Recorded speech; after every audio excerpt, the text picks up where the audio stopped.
Hi అండి. ఈ ఫోటోలు నా ఓల్డ్ మెమరీస్. మేము అందరం కలిసి టూర్ పోయినప్పుడు చేసిన ఎంజాయ్ అంతా ఇంత కాదు.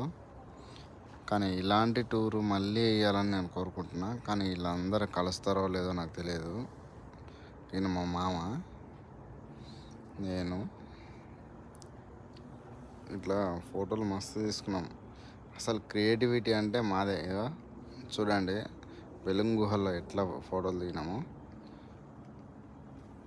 అప్పుడున్న క్రియేటివిటీ ఇప్పుడు ఉంటుందో లేదో నాకు తెలియదు, కానీ ఫోటోలు తీసుకునే దాంట్లో కానీ మనుషులు మాట్లాడుకునే దాంట్లో కానీ రాను రాను మొత్తం తగ్గిపోతున్నాయి. మనుషుల సంబంధాలు తగ్గిపోతున్నాయి. కానీ అట్లాంటి రోజులు మళ్ళీ వస్తే బాగుండని నాకు అనిపిస్తుంది. గుర్తుకొస్తున్నాయి అనే సాంగ్ ఉంటుంది కదా, అట్లా అనిపిస్తుంది నాకైతే. ఈ ఫోటోలు చూస్తుంటే నాకు అందరం అట్లా పోయింటే మళ్ళీ బాగుండు కదా అనిపిస్తుంది. యాగంటిలో అందరం అసలు నంది పక్కన కూర్చొని మస్తు మంచిగా ఫోటో దిగినామండి. ఓకే.